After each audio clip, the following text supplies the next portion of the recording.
Good evening. This is CTV News for Friday, January 3rd. I'm Denise Douglas. Glad you could join us tonight. Well, the first winter storm of 2014 dumped several inches of snow on Prince George's and sealed our region in a deep Arctic chill. Temperatures struggled to get out of the teens. As we told you yesterday, the county's Public Works and Transportation Department was in prep mode for the storm. Our Byron Scott caught up with them today. This was the scene this morning at the Prince George's County Road Maintenance Facility in Forestville. Their workday here began last night. The first shift arrived at 5 p.m., and as snow fell, temperatures dipped, and ice formed, these guys hit the road.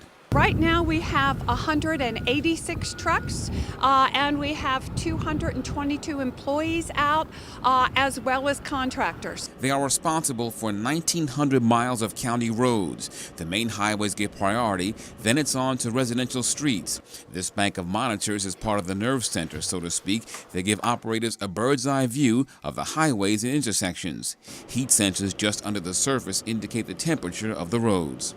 And then based on that, we can assess like whether you need more salt in that area, whether you need to put more resource in that area, because temperature is not like same everywhere. If you were on the roads this morning, oh, it was really bad.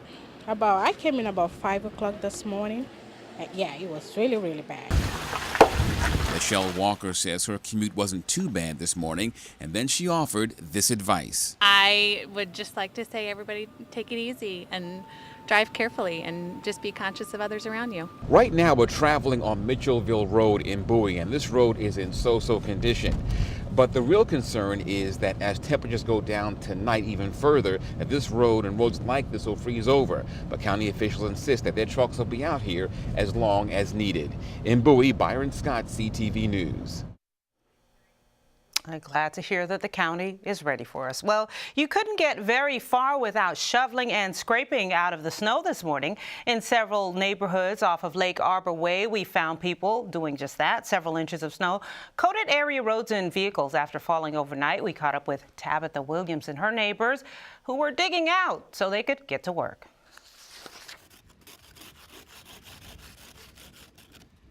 It's been about going on 20 minutes now. So yeah, you kind of got to wait for the car to warm up.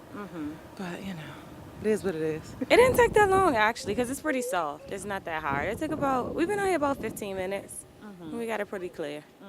How do you feel about this weather though? I mean, having to deal with all this. Oh my gosh. I like the snow if we're off work, but I don't like the fact that we have to actually go to work and it's cold. Yes, it is. As far as weather over the next few days, looks like we'll get some clearing, but keep the shovels handy. Again, for Sunday, there is a chance of snow on that day. The snow and ice, and most notably 30-mile-an-hour wind gusts, knocked out power to thousands of homes and businesses across this area. This morning, Pepco reported that 3,500 customers were without electricity.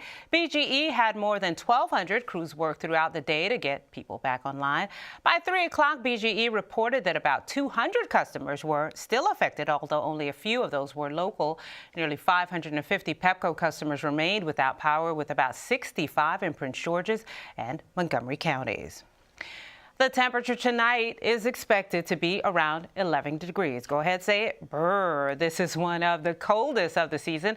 Many experts are concerned, especially for folks venturing out on Friday night. Officials are warning residents to always wear warm clothing and headgear to help protect against hypothermia and frostbite. Dr. Ernest Carter offers a few additional tips to help you stay safe this winter. When you have a person who has hypothermia, you see signs of hypothermia, you have to call 911. But in the meantime, you've got to get them warm. Now, if they have severe hypothermia where they're confused, their heart rate's low, what you don't do is start massaging them real hard or anything like that, because that could put them in cardiac arrest. What you want to do is get them warm, start covering them up. If they're on the ground, put something under them, so that, because the ground, the wind, those are the things that are causing them to be cold. You have to put something under them, and then you want to put warm compresses, dry compresses on their neck, in their chest area, groin area, but not on their limbs. You don't put warm on their limbs, and you don't use hot water.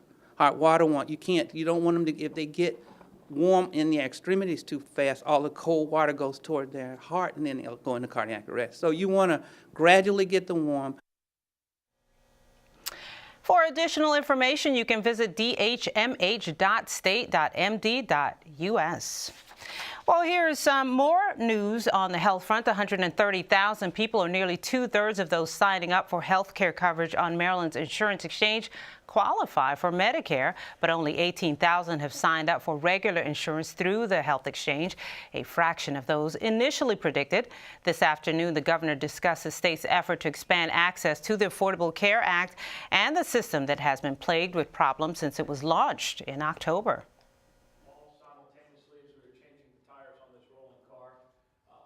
One of the key failings of the system's architecture, and that is a real serious challenge in terms of getting timely, accurate reports. It was not one of those 9 things that we chose to fix immediately in terms of creating some greater functionality for most people on the website, but it is a big problem to not have that sort of view end-to-end and an ability to produce reports. It's a problem that others with this software have also experienced in Minnesota and DC as well. Meantime, elected officials say they plan to introduce an emergency bill next week when the General Assembly convenes to address problems with the health exchange website. O'Malley says Maryland is considering scrapping the state's health exchange altogether and using the federal website. If you were wondering, the 434th General Assembly will kick off at noon on Wednesday, January 8th at the State House in Annapolis during the 2014 legislative session. Lawmakers will likely consider a boost to Maryland's minimum wage. Last year, the proposal died in committee despite the backing of many progressive factions and labor groups. But in recent months, heads of the Senate and the House, as well as the governor, have voiced support.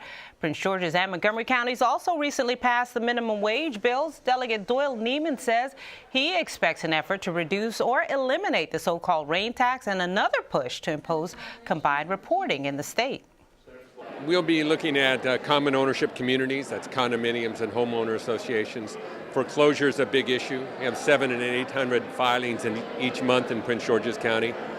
There's a bill to prohibit the lenders going after deficiencies. I think that's a critical bill. I'm putting in the bag bill again, requiring, a deposit on bag bills and trying to get rid of them so we can clean up the environment. I just talked to the county executive about possibly doing a gang task force because we still have gang problems within the county.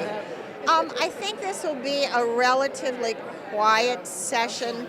We do our hard work the third year of session, and since this is an election year, I think it'll be a quiet session. This year's election comes just 11 weeks after the session wraps. To comply with a federal law to accommodate military and overseas voting, the state moved the primary from September to June. 7 of the 141 members in the House of Delegates are running for statewide office, including Prince George's delegation chair Jolene Ivey, who is running for lieutenant governor. And you're watching CTV News. I'm Denise Douglas. Still to come.